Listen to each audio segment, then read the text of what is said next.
नमस्कार दोस्तों supreme court ने देश के सभी सीनियर सिटीजनों को बहुत बड़ा झटका दिया है। ये वीडियो मैं इसलिए बना रहा हूं कि देश के जितने सीनियर सिटीजन हैं सभी के लिए बहुत बहुत बहुत इम्पोर्टेंट है। सभी को जानना ही जरूरी है, नहीं तो बाद में सिर्फ और सिर्फ पछताना ही हाथ लगेगा, इसके अलावा आपके हाथ कुछ नहीं आएगा। क्योंकि ये जो इम्पोर्टेंट जजमेंट आया है सीनियर सिटीजन के लिए में है, गरीब तबके से है अमीर तबके से, सबके लिए बहुत ही इम्पोर्टेंट जजमेंट है और ये पूरे देश में लागू है। तो चलिए मैं आप लोगों को बताता हूं कि क्या जजमेंट आया है। उससे पहले अगर आप लोग मेरे चैनल में नए हैं तो कृपया मेरे चैनल को सब्सक्राइब करके बेल आइकन को ऑल पर सेलेक्ट कर दीजिएगा। और अगर आप लोगों को किसी प्रकार की वीडियो में बताई हुई चीज को जानना है और सही से, तो उसके लिए मेरी वीडियो में कमेंट कर दीजिएगा। छोटा मैटर है कमेंट सॉल्व कर दूंगा, बड़ा मैटर रहेगा वीडियो के एक पैकेज बना करके आप लोगों तक पहुंचाऊंगा। तो चलिए जानते हैं कि जजमेंट क्यों और कैसे आया। वीडियो पूरी इंपॉर्टेंट है, वीडियो मिस मत करिएगा, पूरा वीडियो देखते जाइएगा क्योंकि सुप्रीम कोर्ट के जजमेंट की बात है। सुप्रीम कोर्ट का जब कोई जजमेंट आता है तो पूरे देश में लागू हो जाता है। एक व्यक्ति थे, उनके 4 लड़के थे। अब 4 लड़के जब बड़े हो जाते हैं तो सबके शादी कर दी जाती है, सब शादीशुदा हो गए। अब उसमें क्या होता है कि आज के महंगाई के टाइम में कोई घर पे तो बैठता नहीं है। किसी की सरकारी नौकरी लग जाती है, किसी की तो नहीं लगती है। किसी किसी के यहाँ जितने लड़के होते हैं किसी की नहीं लगती है, किसी के यहाँ सबकी सरकारी नौकरी लग जाती है। पर नौकरी लगे या न लगे, अगर नहीं लगी है तो वो अपने घर से दूसरे शहर कमाने के लिए जाते हैं ताकि भरण पोषण, पेट का पालन पोषण हो सके, बच्चों की पढ़ाई लिखाई के लिए 4 पैसा मिल सके, महीने में इनकम हो सके। इस चीज को देखते हुए लड़के बाहर चले जाते हैं। अब 2 लड़के बाहर चले गए और 2 लड़के घर पर हैं, तो उसमें क्या होता है कि जब 4 लड़के होते हैं तो चारों का स्वभाव एक तरह का नहीं होता है। कुछ बदतमीज टाइप के भी हो जाते हैं कि अपने माता पिता का कहना नहीं मानते हैं। उसमें क्या होता है कि घर के जो गार्जियन होते हैं, जो सीनियर सिटीजन होते हैं, जो माता पिता होते हैं, उस बच्चे की ओर से उनका मन बहकने लगता है और इसका फायदा दूसरा भाई लेने लगता है। उस चीज पे क्या होता है कि वो लड़के बाहर प्रदेश में थे, जो पिटीशन फाइल की गई, मैं उसके लिए बात कर रहा हूं, भला सही से सुनते जाइएगा। वो प्रदेश में रहते हैं और 2 लड़के यहाँ पर घर पे रहते हैं। तो वो क्या करते हैं कि अपने पिता की संपत्ति को अपने नाम ट्रांसफर करवा लेते हैं। अब जब पिता की संपत्ति को अपने नाम वो ट्रांसफर करवा लिए, कुछ लोग गांव के ऐसे होते हैं कि उनके पास सिर्फ एक ही काम होता है, किसके घर में क्या चल रहा है, किसके घर में क्या नहीं चल रहा है, उस चीज को इधर उधर जा करके बैठ करके बता करके अपना एंजॉय करना।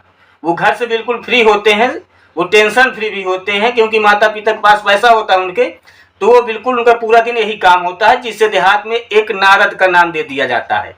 तो वो नारद जो होते हैं गाँव के, वो घर की स्टोरी जो लड़के प्रदेश में थे उनके पास पहुंचा देते हैं कि तुम्हारे पिता ने जो संपत्ति थी तुम्हारे 2 भाइयों के नाम कर दिए हैं, तुम दोनों लोग बाहर हो और इधर पूरी संपत्ति वो लोग अपने नाम करवा लिए हैं। इस बात को जब वो लोगों को मालूम होता है तो उसके लिए क्या करते हैं कि वो प्रदेश से अपने घर आ जाते हैं। घर आते हैं, बातचीत होती है, तो बातचीत प्रॉपर्टी की है। तो प्रॉपर्टी की जब मैटर आता है तो इसमें बहुत लंबा झगड़ा हो सकता है, जान भी जा सकती हैं। उस बात के लिए वादा विवाद होने लगी।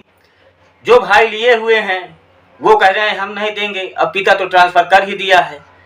अब क्या होता है कि उस चीज पे वो दोनों भाइयों ने क्या किया कि एक पिटीशन दायर कर दिए।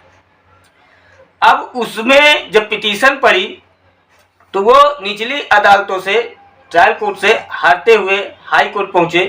फिर उसके बाद माहौल बन गया आगे का सुप्रीम कोर्ट का, तो वो लोग सुप्रीम कोर्ट तक पहुंच गए। जब सुप्रीम कोर्ट पहुंच गए तो वहां पे जब सभी बातों के लिए सुनवाई हुई तो ये देखा गया कि पिता जो अपनी संपत्ति अपने लड़कों के नाम ट्रांसफर किया है, वो संपत्ति पिता ने खुद नहीं खरीदी है, वो संपत्ति अपने पिता, उसके पिता के नाम थी, वो उनके खत्म होने के बाद उनके नाम आ गई, और जब वो खत्म हो गए तो बच्चों के नाम पहुंच जाएगी। तो जो पूर्वजों की संपत्ति होती है वो पीढ़ी दर पीढ़ी चलती रहती है, उस पे सबका अधिकार होता है। उस संपत्ति का मालिक तभी बेच सकता है जब घर में कोई ऐसी प्रॉब्लम आ जाए कि संपत्ति बेच करके ही काम करना है, जैसे बेटी की शादी हो गई, या घर का जो मुखिया है गंभीर रूप से बीमार है, या सभी लोगों की सहमति से दिया गया है, तब तो वो मान्य है। अगर उसमें सबकी सहमति नहीं है, ऐसी कोई कंडीशन नहीं है, और स्वाभाविक उसको एक राजनीतिक और द्वेष भावना से अगर ट्रांसफर कर दी गई है पूर्वजों की संपत्ति को, तो ये जो रजिस्ट्री हुई है इसको शून्य माना जाएगा, क्योंकि ये पूर्वजों की संपत्ति है। उसमें जो दो लड़के बाहर थे उनका भी अधिकार है। भाई ऐसी कोई कंडीशन तो थी नहीं कि आप उसे बेच दिए, इनको दो भाइयों के नाम ट्रांसफर कर दिए। हाँ, अगर वही जमीन आप खुद खरीदे हैं तो उसको आप चाहे जिसे चाहे उसे ट्रांसफर कर सकते हैं, जिसको चाहे उसे बेच सकते हैं। आपकी मर्जी, अपने लड़के को दे सकते हैं, नहीं दे सकते हैं, दूसरे को दे सकते हैं। पर पूर्वजों की संपत्ति में क्या होता है कि पीढ़ी दर पीढ़ी चलती रहती है, तो इसमें उनका भी हक है। इस चीज को देखते हुए सुप्रीम कोर्ट ने शुद्ध तौर पे कहा गया है कि आज के बाद जो भी संपत्ति है, अगर संपत्ति पूर्वजों की है तो उस पे एक आदमी का हक न होकर के पूरे परिवार का होगा। वो लड़का है या लड़की है, सबका उसमें हक माना जाएगा और बराबर का रहेगा, न कि अपने मर्जी से किसी को ये संपत्ति बेच दें।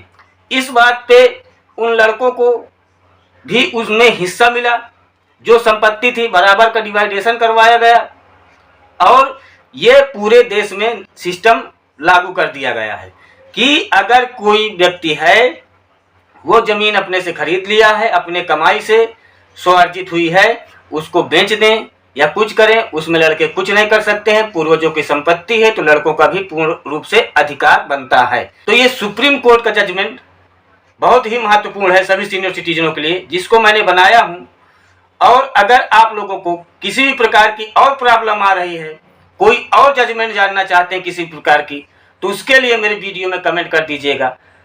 मैं आपके लिए स्पेशल एक वीडियो बना करके भेज दूंगा। उसके लिए मेरे चैनल को सब्सक्राइब करके बेल आइकन को ऑल पर सेलेक्ट रखिएगा। जैसे ही वीडियो में डालूंगा तो उसका नोटिफिकेशन आप तक पहुंच जाएगा और उसका पूरा नॉलेज आप ले सकेंगे। क्योंकि आजकल अगर आप कोर्ट कचहरी जा रहे हैं, कहीं भी जाएंगे, तो आपका जो वकील है फाइल देखने के 2,500 से 5,000 रुपये का फीस ले लेते हैं।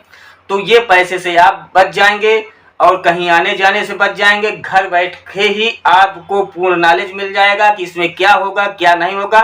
और सुप्रीम कोर्ट के जजमेंट या हाई कोर्ट के जजमेंट के अनुसार मैं आप लोगों को वीडियो बताऊंगा, जिससे कि आप उस नियम को फॉलो करते हुए अपने मुसीबत से बाहर निकल सकते हैं। और दोस्तों, आशा करता हूँ कि वीडियो आप लोगों को बहुत अच्छी लगी होगी। अच्छी लगी हो तो कमेंट करिएगा, शेयर करिएगा, ताकि और कोई भाई बंधु हो तो उन तक ये बात पहुंच सके।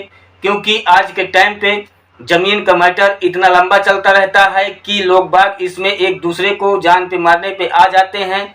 तो भाइयों, एक आप लोगों से मैं अनुरोध भी करूंगा कि आप लोग अगर 2 भाई हैं या 4 भाई हैं तो ऐसा कार्य मत करिए कि एक दूसरे के आप जान के भूखे हो जाएं संपत्ति के लिए। बाकी आप लोग खुद समझदार हैं। और वीडियो अच्छी लगी हो तो कमेंट और शेयर जरूर करिएगा। धन्यवाद।